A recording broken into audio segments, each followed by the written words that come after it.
Namaskar. A warm welcome to World News and Indian Perspective on All India Radio. This is Abhineet Shukla and with me is Anita Anand, bringing glimpses of the major developments of the day from across the globe. Over the next half an hour, we shall bring you the latest from the world of politics, economy, sports, entertainment and more. The headlines. External Affairs Minister Dr. S. Jaishankar and his Saudi Arabia counterpart exchange views on developments in Afghanistan and other regional issues. India is becoming a destination country for healthy food items, says Union Agriculture Minister Narendra Singh Tomar. Over 80 crore 43 lakh doses of COVID vaccine administered in the country so far. In Philippines, boxing star Manny Pacquiao nominates as a presidential candidate in next year's election. And in cricket, second leg of Indian Premier League kicks off in Dubai. Mumbai Indians take on Chennai Super Kings in high-octane clash.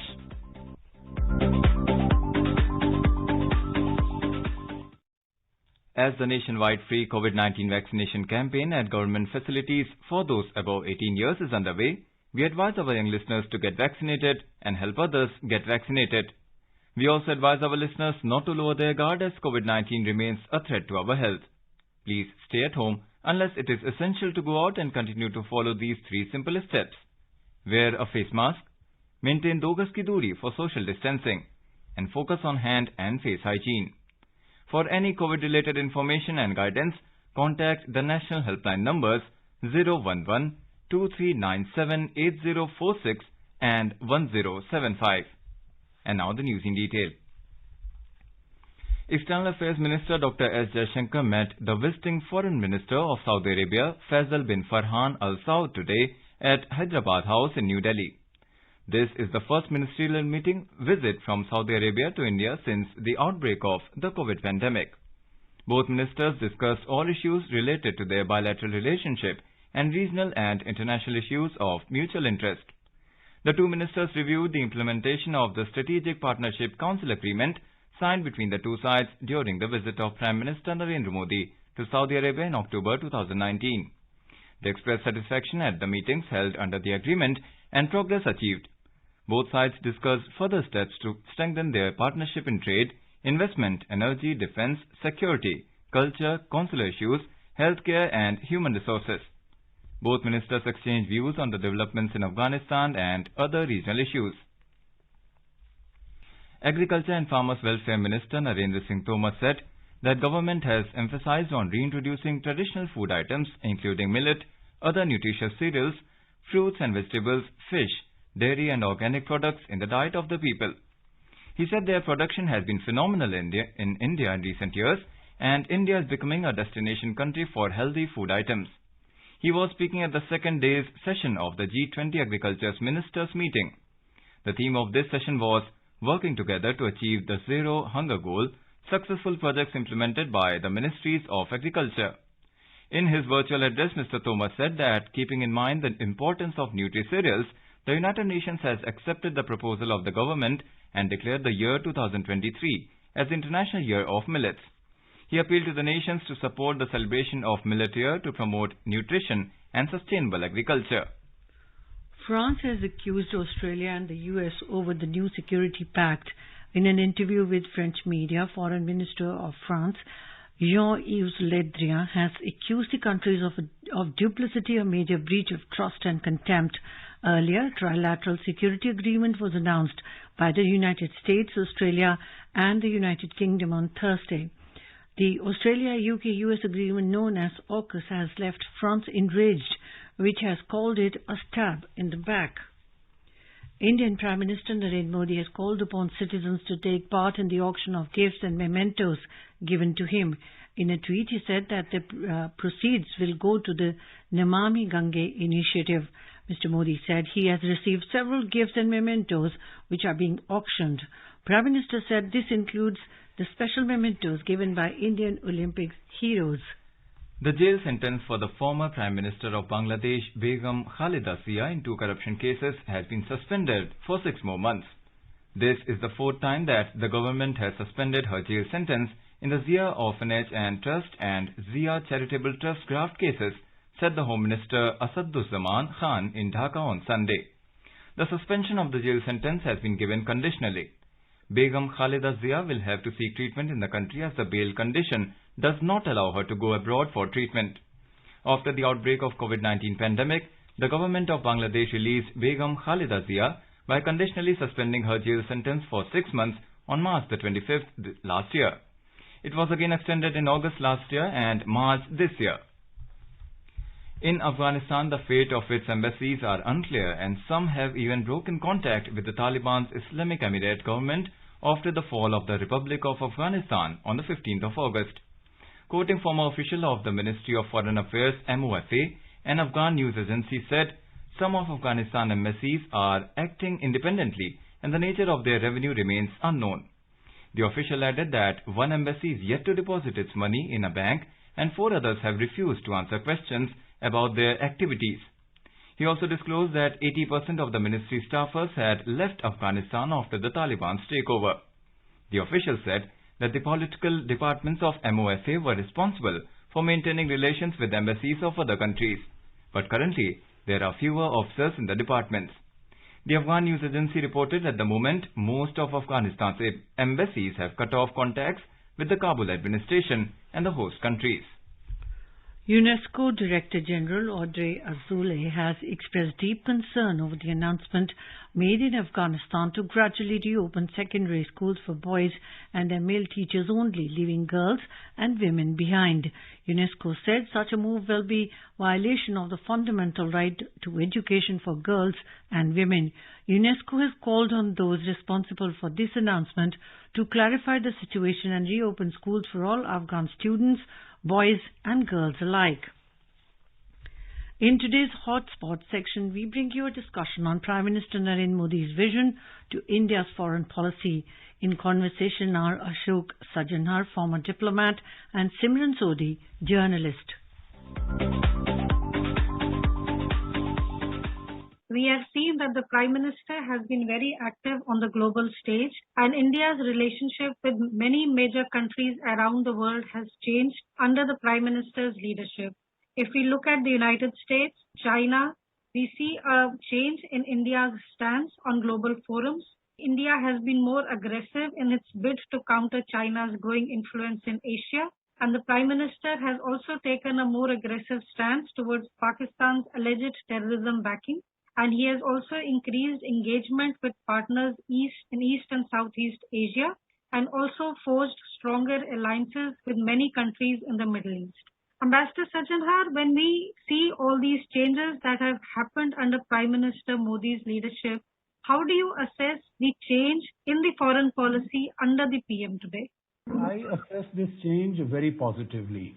Because you would recall that in 2014, when Prime Minister Modi took charge at the helm of affairs, at that time it was mentioned that he had been Chief Minister of Gujarat for 3 terms.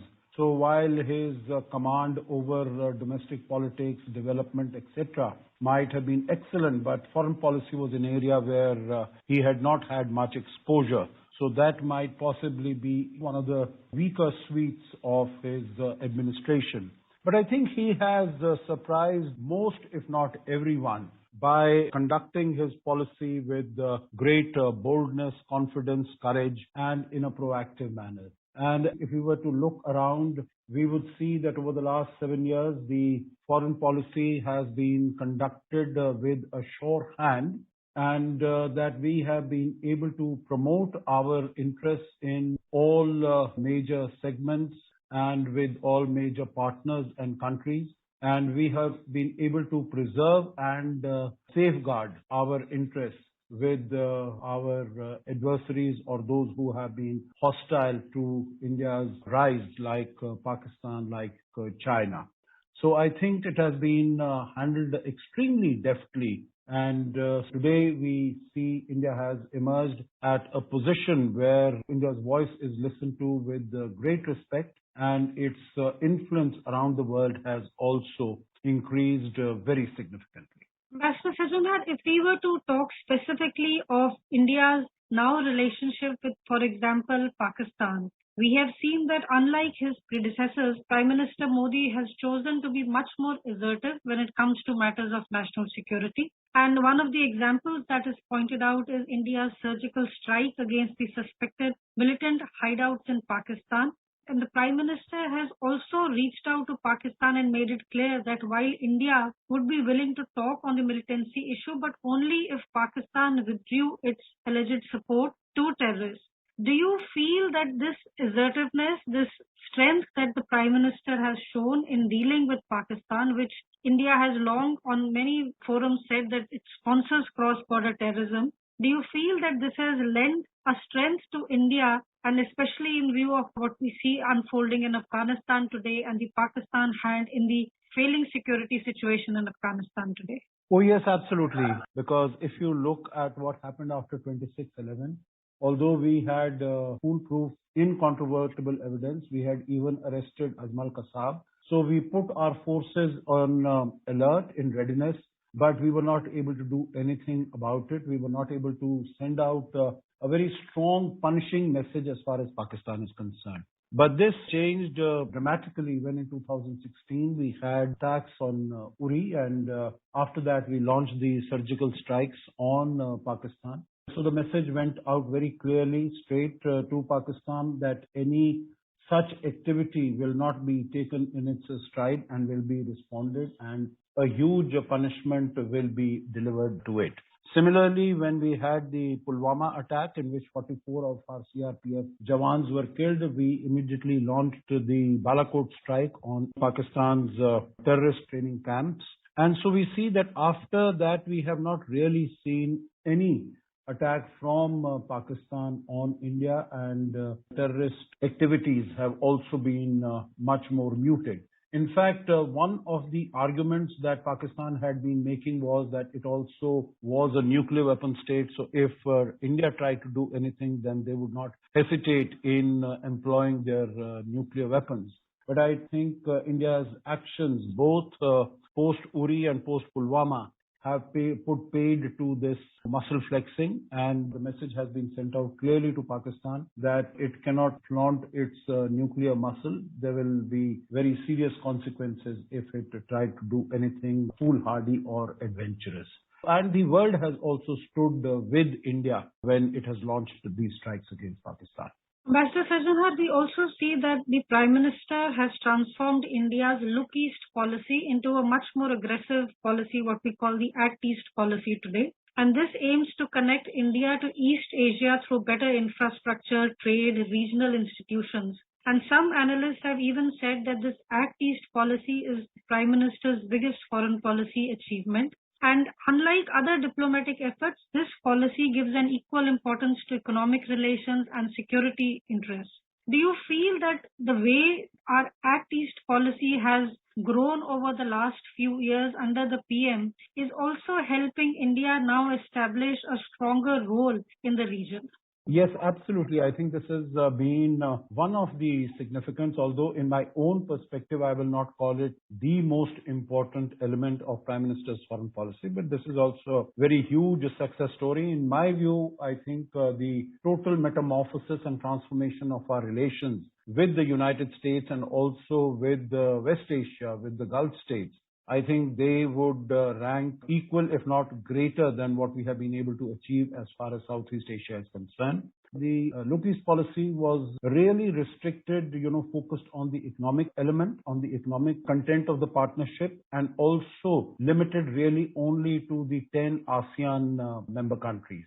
But the Act East policy has gone much beyond that. We see that our relations with Japan, with the Republic of Korea, with Taiwan, with Australia, with New Zealand, I think with all these countries, they have expanded significantly. So one is the expansion in the geographical coverage. The other is in terms of the substantive enhancement. Earlier, it was only to leverage our historical, cultural, civilizational ties with ASEAN countries. But now it has been more also of on security, on connectivity, and people-to-people contact. So in terms of connectivity, we have been focusing on the trilateral highway going from northeast of India through Myanmar to Thailand and then to be extended further. The other significant element is what Prime Minister Modi has said, that the northeast states of India will become integral to the success of the Act East policy. So I think that is also become very significant. Our relations with Japan have truly metamorphosed, and Japanese engagement, involvement, not only in the Shinkansen, the bullet train project, but also in terms of building infrastructure in northeastern states of India, including Arunachal Pradesh, notwithstanding the objections of China. I think all these represent significant movement forward as far as our engagement with the whole of South and East Asian countries, including Australia and New Zealand, are concerned, and of course also with the Pacific Island states.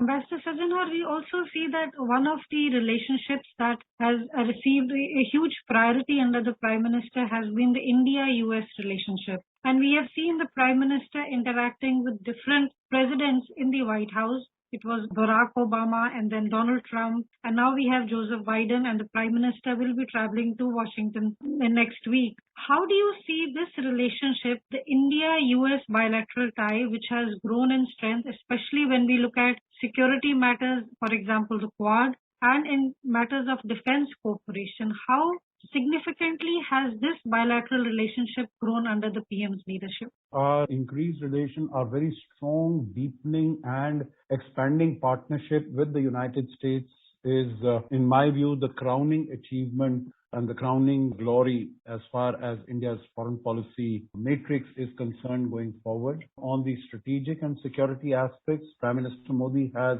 interacted with the three presidents, and he has had excellent relations with all three of them. As far as defense is concerned, the United States has emerged as the second largest, second most important defense partner with India. We have signed a number of foundational agreements, LEMOA, BECA, and POMCASA, and also got very many new platforms, whether it is Chinook helicopters, Apache helicopters, in terms of sharing intelligence. Prime Minister Modi, when he visited the United States in 2016 and addressed the joint session of the US Congress, he said that this is an indispensable partnership. And he also commented that India has overcome the hesitations of history in terms of strengthening its relations with the United States. And the fact that the Quad has been revived in 2017, the concept of Indo-Pacific, which is getting increasing traction all over the world, has increased. I think that speaks volumes about the success of this policy initiatives. I am confident that this relationship and partnership with the United States and with other like-minded Quad and Quad Plus countries will stand India in good stead as we deal with the challenges of a more assertive, aggressive and belligerent China as we go forward, and the instability in Afghanistan. Pastor Sajjanhar, look at the Arab world, and we have seen that the Prime Minister reached out and he engaged both Saudi Arabia and the UAE in more aggressive, positive fashion than previous Prime Ministers had. And we see as a result of this, while India remains a major customer of Gulf energy, as India rises in its role internationally, we see that India is also becoming more and more important to the region's strategic interests. Do you feel that this reach out to the Arab world, especially to a country like Saudi Arabia, has really helped India gain friends even in that part of the world? Our relations with the countries in the Gulf and West Asia are the best that they have ever been, and we have been able to balance our relations because it is for the first time in 25 years after establishment of diplomatic relations with Israel that an Indian Prime Minister was able to travel there and spend time there in 2017. Then Israeli Prime Minister also visited India for about a week or so. All these countries, whether it is Saudi Arabia, UAE, Bahrain, Oman, members of the Gulf Cooperation Council, they have decorated and awarded their highest awards to Prime Minister Modi for his contribution to strengthening relations with those countries. And also there is a very sharp divide in terms of sectarian divide between Shias and Sunnis in this part of the world, but we have excellent relations also with Iran, and whether it is the development of the Chabahar project or it is development of the international north-south transport corridor, I think we are doing exceedingly well. So it is not only energy, it is not only the safety, security and welfare of about 8 to 9 million Indian diaspora. It is not only the importance of trade that we have with this region, but it is also the security and strategic elements and the common fight against terrorism that brings India and the West Asian countries together. And also in the time of COVID, India has been very helpful to these countries. So I think across a wide cross-section of activities and endeavors, India and the Gulf are treading blazing new paths in the bilateral and regional partnership. Master Sajahar, you touched upon India's ties with Japan when we were discussing the Act East policy, but the India-Japan story has a lot more depth to it, and we have seen that for some reason, and one of the primary reasons has been the Prime Minister's close personal ties with the former Japanese Prime Minister Shinzo Abe. And Japan and India today are members in Quad. They are also indispensable partners in the free and open Indo-Pacific. How important do you think has been the development of this one particular relationship? Oh, this is a very important relationship, and it is not only an economic partnership. It doesn't really depend only on the personal rapport that exists between Prime Minister Modi and Prime Minister Shinzo Abe. There are fundamental core interests of both these countries that bring them together. And most importantly, it is the aggressiveness and increased belligerence of China, not only in the South China Sea, but also its violation of the air defense identification zone of Japan, its intrusion into the Japanese waters because of its claims on the Japanese Senkaku Islands. There are a wide variety of areas which bring both these countries together. And I'm confident that notwithstanding whoever might replace Prime Minister Suga in the coming months, the relationship between India and Japan will continue to grow stronger. And in the coming days, we will continue our discussions on how Indian foreign policy has changed, has become extremely dynamic, led by the Prime Minister himself. With these comments, we bring today's discussion to an end. Thank you. Thank you.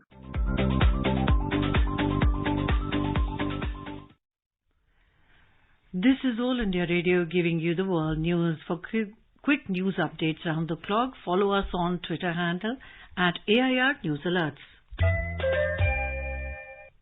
Welcome back to the world news. India has administered over 80 crore 43 lakh doses of COVID vaccine so far under the nationwide vaccination drive. The Union Health Ministry said more than 85 lakh 42,000 vaccine doses were administered in the last 24 hours. The ministry said 38,945 COVID patients recovered during the same period, and the national recovery rate has reached 97.68%. Till now, more than 3 crore 26 lakh people have recovered from COVID-19.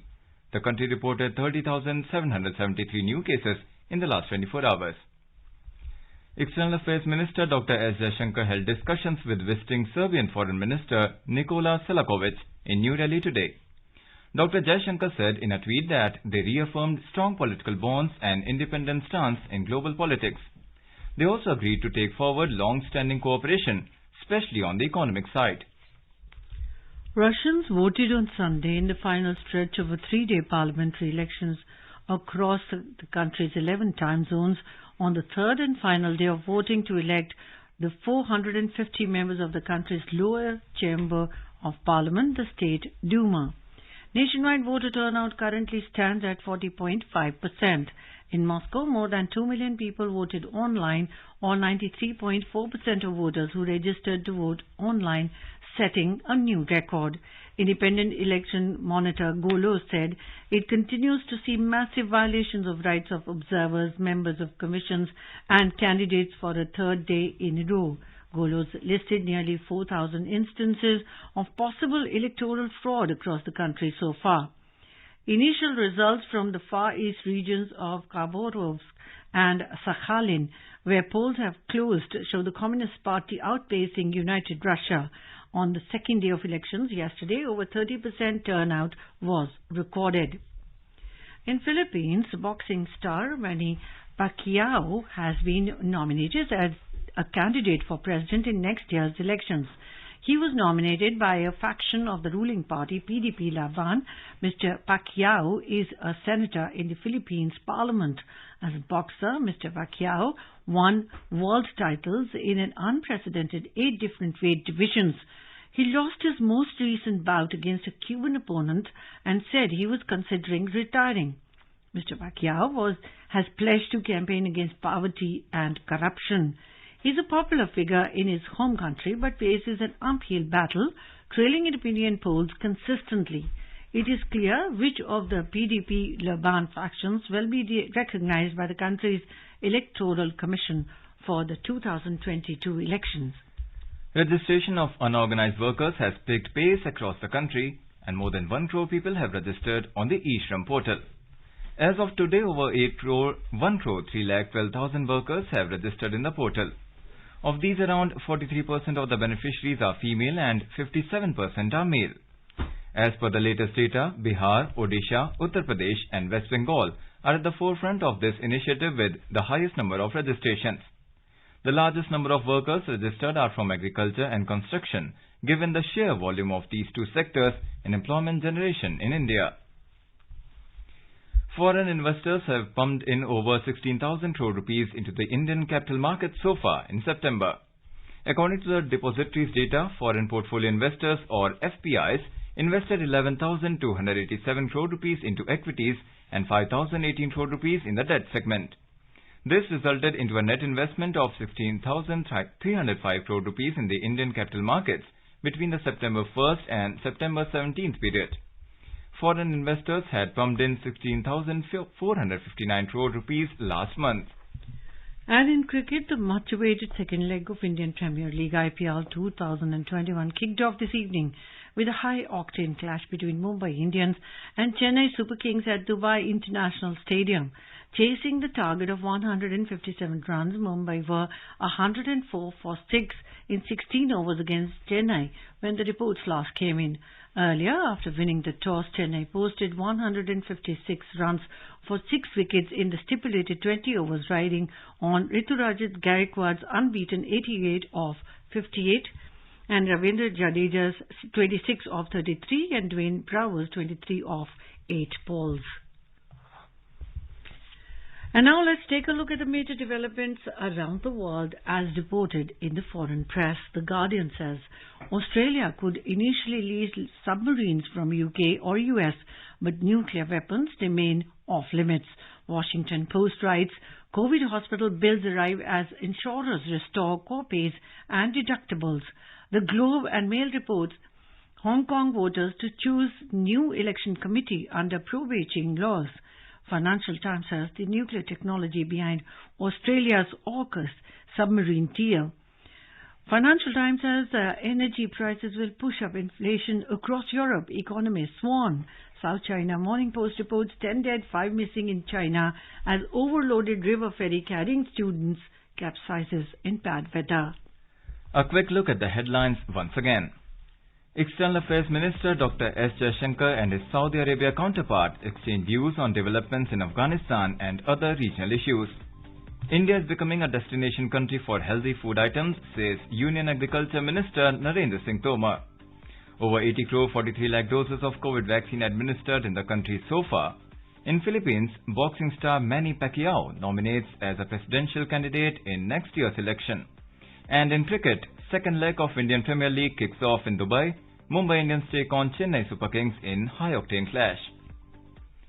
India is celebrating the 151st birth anniversary of Mahatma Gandhi. Before we end, let us listen to his favorite bhajan Vaishnav Jan by artists from Indonesia.